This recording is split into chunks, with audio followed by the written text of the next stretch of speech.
Well, hot fucking damn, it's your old bitter pal Diablo, back once again and in your midst.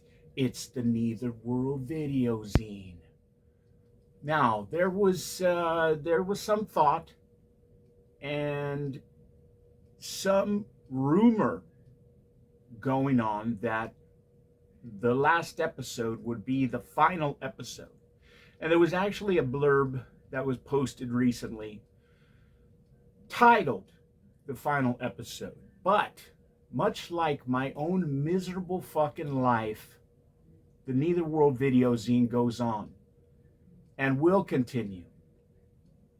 Now, it may continue in a somewhat simplified format, foregoing the multi-hosted segmental episodes that ran a little too long and may have been a little on the boring side, and I don't know. But with me, Diablo, the one constant and the host of the Netherworld Videozine, I will continue to go forth. And sometimes it's the worst of situations that become inspiration for artistic endeavors, musical outlets, poetry, writing, many different mediums for expressing grief, loss, turmoil, insanity. So recently I found out that my good friend Joe Rodney had passed away, and I hadn't heard from Joe in a while. And usually Joe and I talked about wrestling and butts, pretty big round butts. We both had an affinity towards Rhea Ripley, and we were fans of Medusa Michelli, who was one of our oldest and favorite women's wrestler. Um, Joe really, really liked Bailey's butt, and I respected that about him, as it's a very nice curvaceous butt, I must admit. So, um, strangely enough, Joe and I met on a post that was about my friend Sean Lewis. And I can't recall exactly what the post was about, but I, in jest, made some derogatory comments about Sean. And one of Sean and I's oldest running gags would be to argue very openly about the films of Dario Argento in social settings, and for comedic value at times I would overreact to his comments and get in a flurry defending the old Italian man, and Sean would say that opera was the last good film that he made. So we had our fun, and it was an ongoing thing that we did at the Fangoria weekend, and I think it did carry over to the Monster Palooza and Son of Monster Palooza conventions. Anyways, so I made some derogatory statements in jest, again, joking about what a bum Sean Lewis was. And this person, who I had never met, posted and actually threatened me that he would kick my ass, and that Sean Lewis was such a stand-up guy that he would literally kick my ass for talking shit about him. I, in turn, shocked, but still, commented back that Sean and I had been friends for 20 plus years and that I was only joking. This started the dialogue between us, because then he said, "Oh, I get it now. Okay, I'm sorry, man. I'm going through a lot of shit right now." And he was going through a divorce. And Joe and I started up a friendship via Facebook and over direct message. And we spoke on the phone. Joe bought some front row tickets to an AWS alternative wrestling show live event. And we were going to meet for the first time face to face. And Daphne was going to be there. And Joe was a huge fan of Daphne. And she was a friend of mine through AWS and working with her for the first time over in Epic War. So I had said on Twitter, you know, I hope I could make the introduction to you, and I hope she remembers me, which Daphne replied, well, of course I remember you, Diablo. And Joe was just so excited. He was like, oh my God, that's the coolest fucking thing. We were going to hang out with Daphne and meet. And as it turned out, two things happened. Joe got the flu and couldn't make the show. I was equally disappointed to go to the show and find out that Daphne was ill and couldn't make it. What actually happened, and I found out, was that her cat had passed away. And her, much like myself, her cat was her baby. So she took it pretty hard and couldn't make it out to the AWS show. So Joe and I never met face to face, but I wouldn't say that he and I weren't best of friends. We called each other brother all the time. My laptop at the time, back then, which I did everything on. I was doing the show. I was doing flyers for AWS.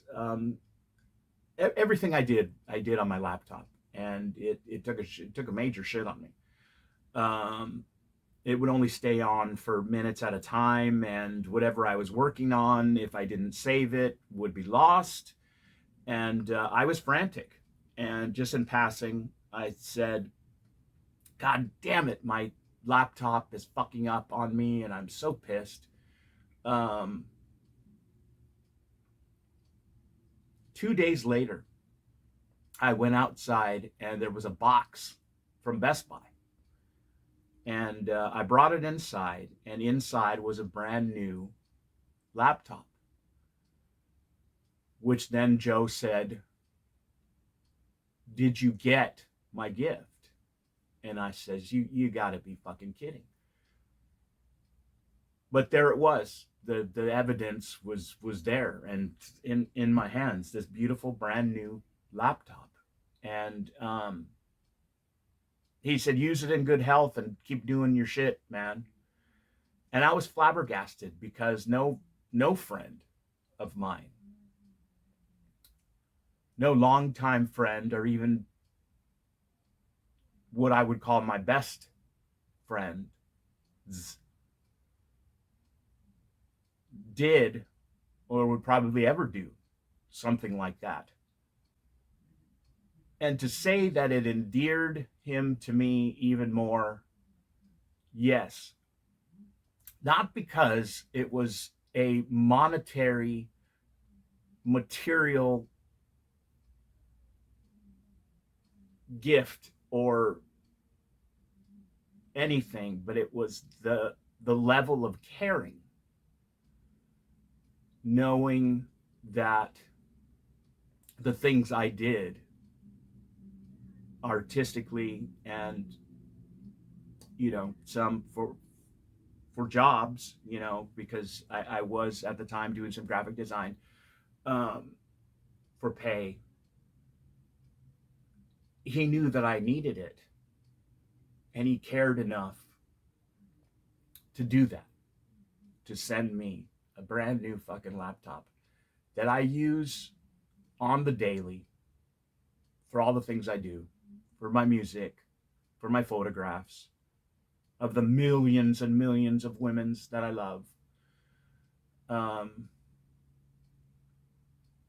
And so when I use it and I look at it, I always think of Joe. And I will always think of Joe and remember him as my brother, as my very fucking good friend that I never met in person, but that I knew very well. We went through things that happened in both of our lives together. And to say that I will miss him is an understatement. But until we are together and meet face to face, united in the great beyond, you will be missed by me, Brother Joe. And this show today is dedicated to the memories and the life of my friend, my brother, dearly departed Joe Rodney. The main emphasis of the Netherworld Videozine has got to be horror. I'm always going to throw in some other little tidbits and talk about women's and stuff that I like, because I have the luxury of doing so and saying what the fuck I want to. But horror has to be the emphasis. And this year has been a pretty good year for horror.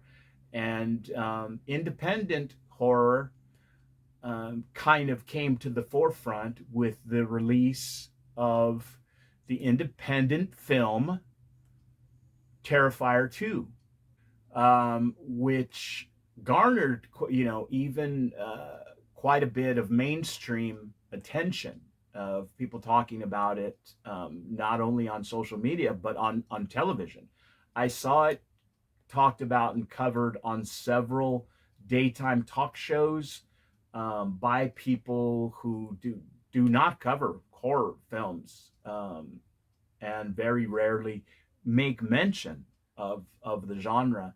And so to see Natalie Morales on the talk about Terrifier 2 was both a surprise and kind of a turn on, because I think she's fucking sexy. Anyways, you had people fucking fainting and puking in the aisles, so they say, and just a real media frenzy about Terrifier 2, which was produced independently, not by a major studio, and that in itself is a big that's a big feat, and that's a big thumbs up for everyone involved. I didn't see it, as I haven't braved the movie theater yet since 2019. But another big movie that came out was David Gordon Green's finale to the modern day Halloween trilogy, which began in 2018 with Halloween, um, continuing in Halloween Kills, and now Halloween Ends. And I've never fucking seen a movie so highly anticipated be just fucking reviled and hated on, like this. And I was like, I was blown away because there was so many people that that liked these modern films. I would say it was more down the middle, the opinion of Halloween Kills. Um, but Halloween Ends, man, fucking people hated it. And entertaining for what it is or was, but equally fucking stupid. I say Halloween, the original John Carpenter film, followed by Halloween 2, and the saga ends. Michael Myers dies in a fire in Haddonfield Memorial Hospital, along with Dr. Loomis. Laurie Strode lives, and I would think that she wrote her book and sold the movie rights much younger than she did in David Gordon Green's modern old Laurie saga. And then, of course, Halloween 3, Season of the Witch being the best of the fucking franchise. But that's another story entirely. I still think that Malignant is one of the best horror movies to come out in many years. I still believe that many of the Turkish films, Sicken, UC Harfiller, Badua,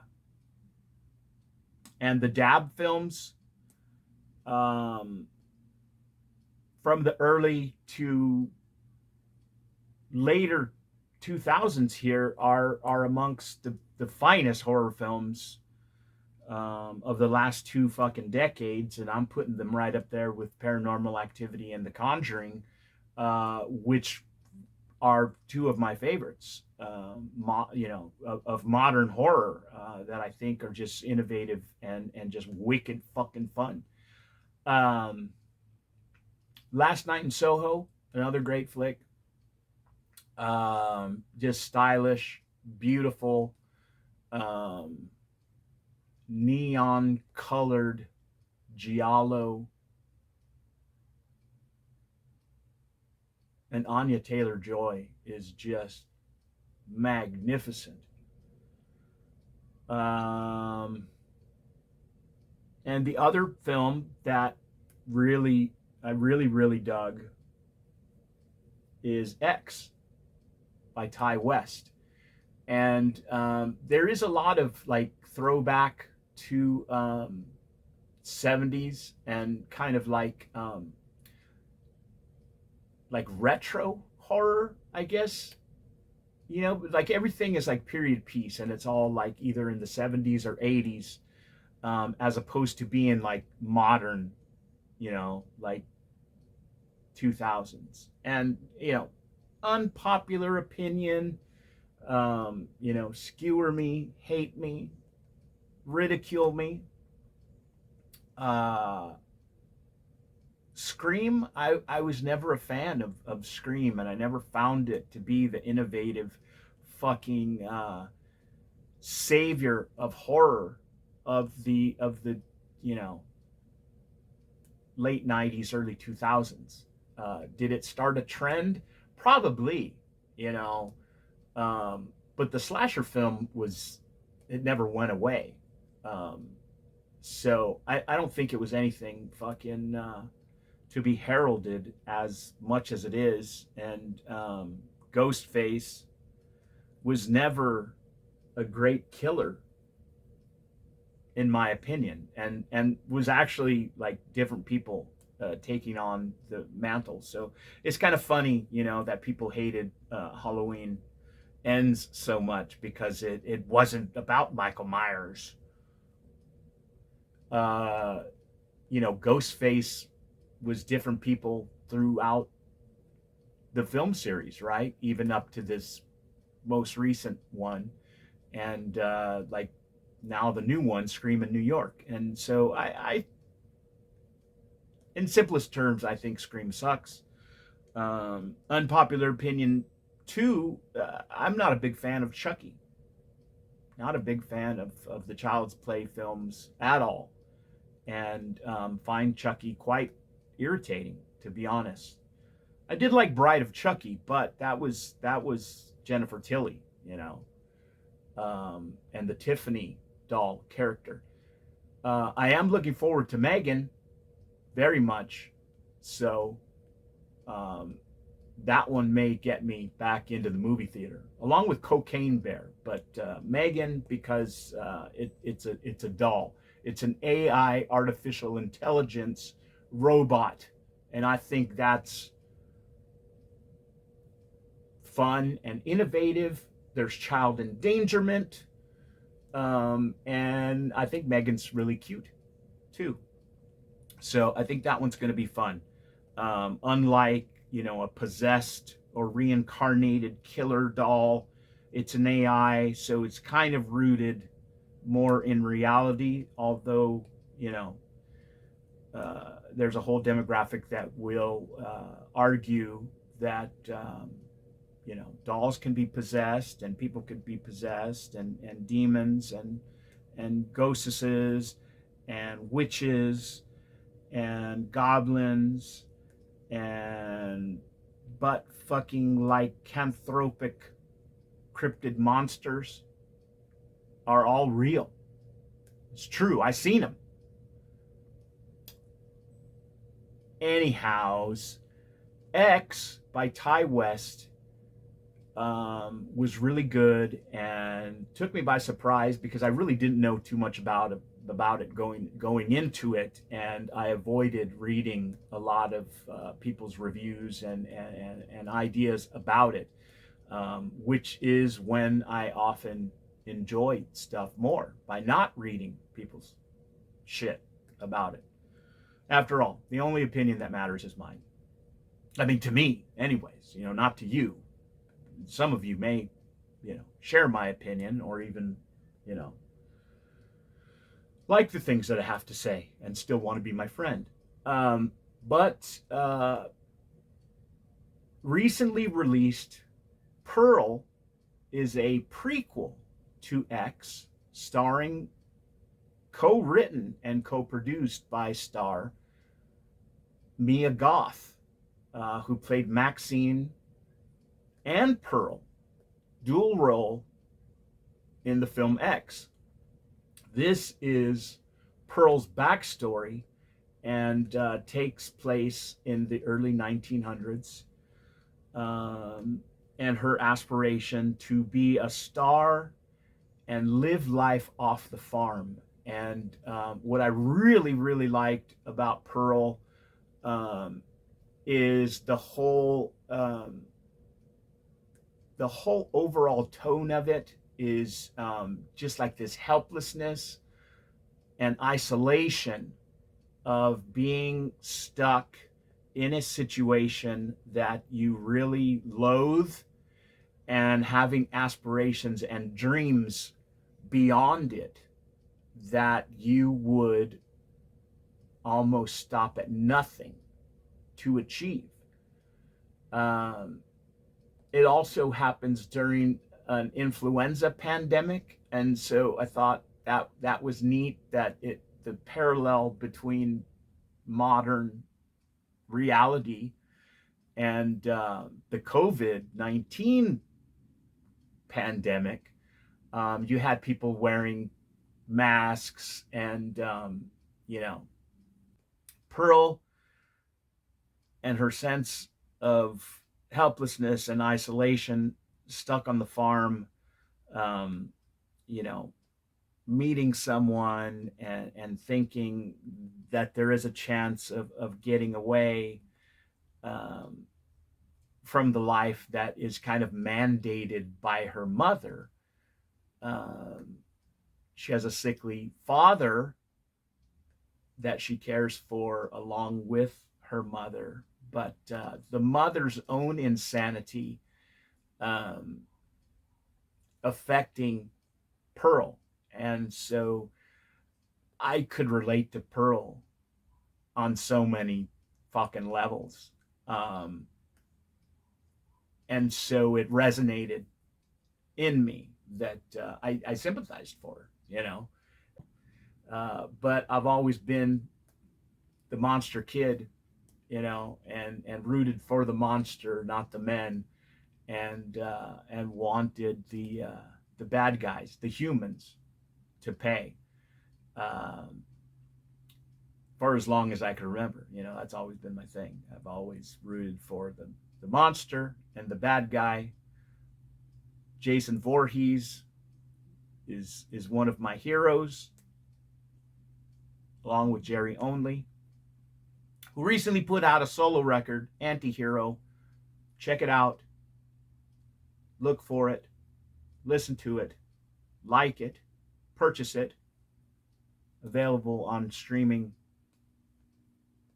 and physical media platforms. You could buy this. You could buy the CD straight from misfits.com. I'm rambling. I'm rambling. I'm rambling. But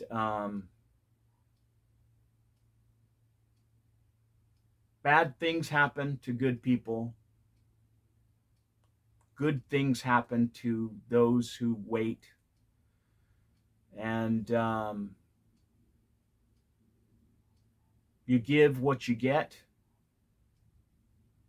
and you get while the getting's good. Favors are hard to come by, so they tell me. But anyways, next time I'm going to talk to you about some shows here on YouTube that I think are really good and deserve attention. I'm going to tell you about a couple podcasts that I've enjoyed over the course of the recent months, and I've binged that I think you should most definitely check out if you listen to podcasts. So that's going to be coming in the next episode. And that'll be probably coming pretty quick. End of the year, 2022, leading into 2023. All we could do is hope that it's better than these last 2 fucking years have been, and hopefully fucking, we'll get through it. That's the whole thing, man, is to fucking get out alive, or just one last kiss before the dying. This is Diablo. This is the Netherworld Videozine. And I will be seeing you again very soon.